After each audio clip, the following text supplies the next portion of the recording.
அனைவருக்கும் வணக்கம். விஜய் வெற்றிகரமாக தமிழக வெற்றிகரம் வெற்றி பெற்றது. ஐ எம் ரொம்ப ஹாப்பி. திமுக காரங்களாம் வந்துட்டு கதறி அழுகுறாங்க. அவங்களாம் பழகிய வேடிக்கையா இருக்கு. என்னோட நண்பர்கள் பலர் திமுகவோட உயிர் தொண்டர்களாக இருக்க பலர் இன்னைக்கு கதறி அழுகுறாங்க. அதான் ஒரு காலம் தான். விஜய் ஜெயிச்சாங்கன்னா திமுக காரங்க அழுகணும். இது காலத்தின் மாற்றம். இது வந்து கிடைச்ச வெற்றி வந்து ஒரு பெருவாரியான வெற்றி. முதற்கான வந்துட்டு விஜயனாக்கு வாக்களித்த எல்லாருக்கும், விசிச்சினத்தில் வாக்களித்த எல்லாருக்கும் பெரிய நன்றியை தெரிவிச்சுக்கிறேன். ஒரு மக்கள் ஆட்சி அமையத்துக்கு நீங்க எல்லாரும் தான் காரணம். இது வந்துட்டு நம்ம ஆட்சி, ஓகேங்களா? இப்போ அமைய போற ஆட்சி நம்ம ஆட்சி, மக்கள் ஆட்சி, விஜயண்ணா ஆட்சி. அவர் கண்டிப்பாக எல்லா மக்களுக்கும் நல்லா செய்வார்னு, தமிழ்நாட்டு மக்கள் எல்லாருக்கும் நல்லது செய்வார்னு எனக்கு வந்து 100% மேல நம்பிக்கை இருக்கு. கான்ஃபிடென்டா இருக்கேன்னு சொன்னா தெரியுமா? இப்பதான் வந்துட்டு கான்ஃபிடன்ஸ் ஜாஸ்தியா இருக்கு, ஓகேங்களா? 1.25 கோடி மக்கள், கிட்டத்தட்ட 1.25 கோடி மக்கள் வந்துட்டு நமக்கு வாக்களிச்சிருக்காங்க. 1.72 crores.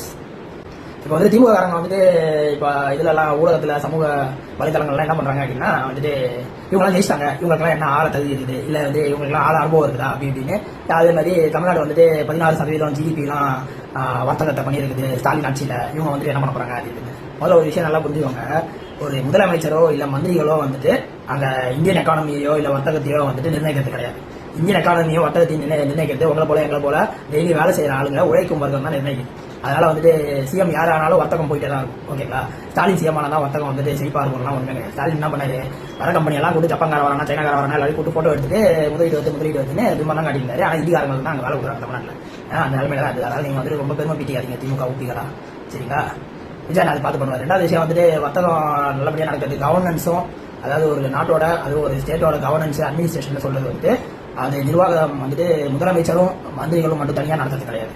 அது வந்து அதுக்குன்னு கேபினெட் செக்ரட்டரி இருக்காங்க, ஐஏஎஸ் ஆஃபீஸர் இருக்காங்க, ஒவ்வொரு மந்திரிக்கும் ஒவ்வொரு ஐஏஎஸ் ஆஃபீஸர் இருக்காங்க, ஒவ்வொரு இலாக்காக்கு ஒரு ஐஏஎஸ் ஆஃபீஸர், அதுக்கு மேலே சப் கலெக்டர், குரூப் 2 ஆஃபீஸர் நிறைய பேர் இருக்காங்க. அதனால வந்து நிர்வாகம் நடக்கிறது வந்துட்டு முதலமைச்சர் யார் இருக்காங்களோ அவங்க மூஞ்சி பார்த்து நிர்வாகம் நடக்கிறது கிடையாது.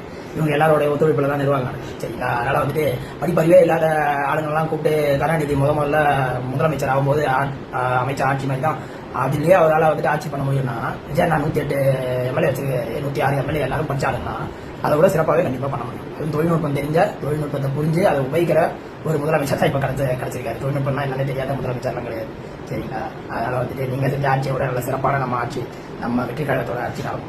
திமுக ஊப்பிகள்லாம் வந்து அடுத்த 5 வருஷத்துக்கு அழுது தான் இருக்கணும். என்ன பண்றது, உங்களோட தலைவலி அப்படி.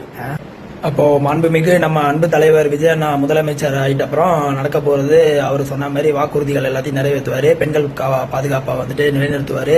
இந்த கஞ்சா பழக்கத்துக்கு ஆளாகிற ஆளுங்கள்லாம் வந்துட்டு அவர் மீட்டெடுப்பாரு. கஞ்சா இனிமே வந்துட்டு தமிழ்நாட்டில் ஊடுருவாத மாதிரி பண்ணுவாரு. இப்படி பல விஷயங்கள் நாங்கள் பண்ண போறோம். அதனால திமுக ஊப்பிகளா எப்படி ஆட்சி நடத்தணும்னு எங்ககிட்ட நீங்க பார்த்து கத்துக்க போறீங்க அடுத்த 5 வருஷம். ஐ ஆம் வெயிட்டிங்.